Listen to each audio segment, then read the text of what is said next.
Is pang 5 araw na nga ngayon ng sipon ko at pangalawang araw ng ubo ko at eto, nagdikdik ulit ako ng malunggay. Ay, nagdikdik ano ba?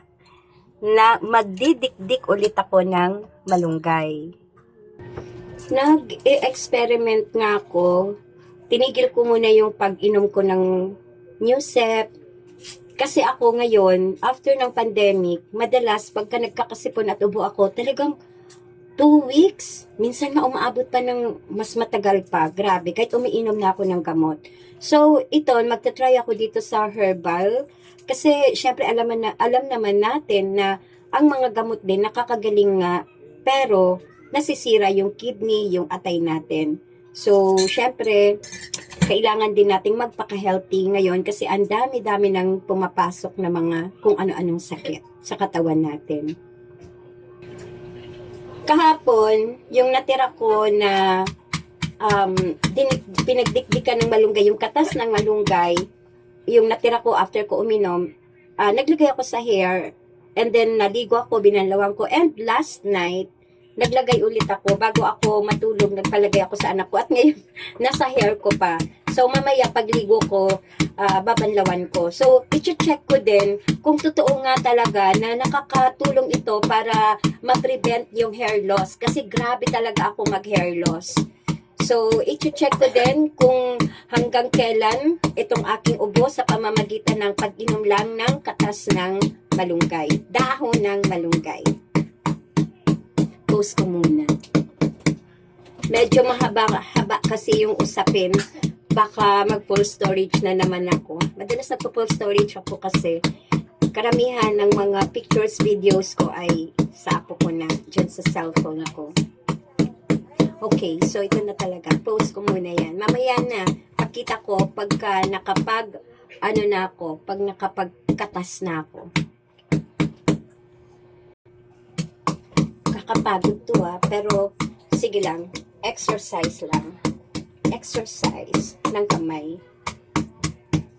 Kasi 'di ba, nagmamassage ako para din mas ma-exercise pa. Ayan, anak ko, inubo, pero ayaw niya uminom nito. So ako na lang.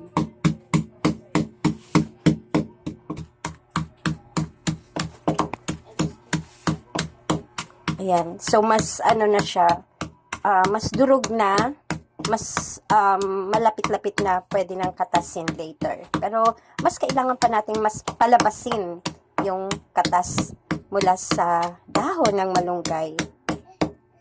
Kahapon mas marami akong dahon ng malunggay na kinatas. Kaya mas maraming nakatas. Pero ngayon hinati ko lang yung isang tali ng malunggay para meron pa ako tomorrow.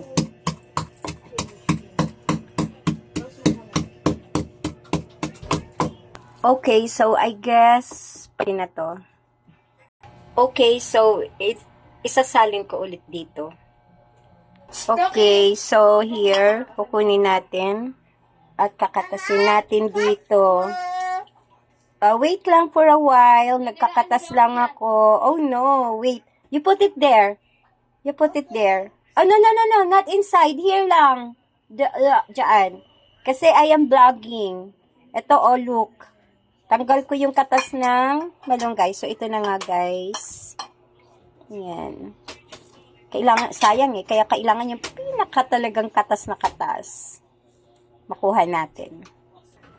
Muulan ulit ngayon dito sa amin. Kahit saan ngayon, kasi tag-ulan na talaga, diba? May mga bagyo-bagyo na mga pumapasok.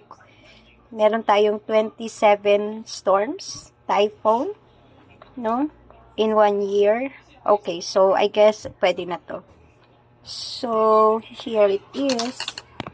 Ayan, green na green. So, ito na. Tapos na siya. At ito na yung katas. Na may natapon, it's okay. So, ngayon, isasalin ko na dito sa shot glass na dati ay alak. Charot, parang uminom lang ako ng alak. Okay, so, ito lang yun.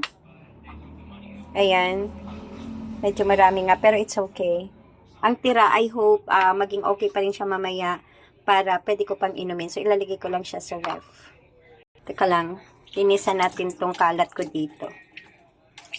At naisip ko nga na lagyan to ng kalamansi. So, titingin ako sa ref kung may kalamansi pa kami.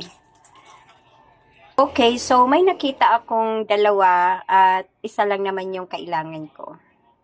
At here na nga, tiniretso ko na dito. So, isang buong maliit na kalamansi. There. So, yan lang. And then, inumin na natin.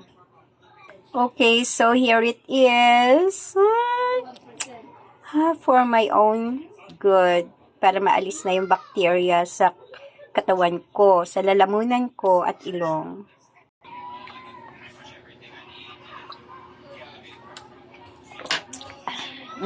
Mas okay than yesterday.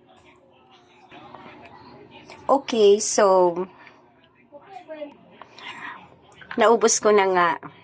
At saka yung lasa niya, mas nabawasan yung pagiging mapait.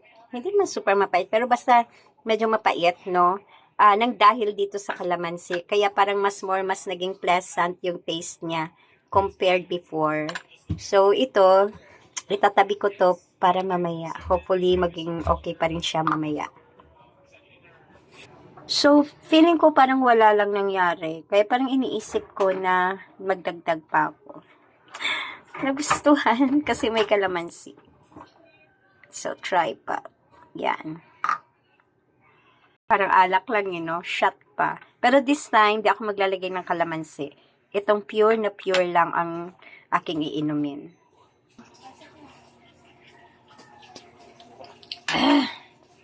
Grabe. Buto na lang yan, pero wala nang lasa ng kalamansi. Mas pleasant ang taste talaga pag may kalamansi kesa sa wala.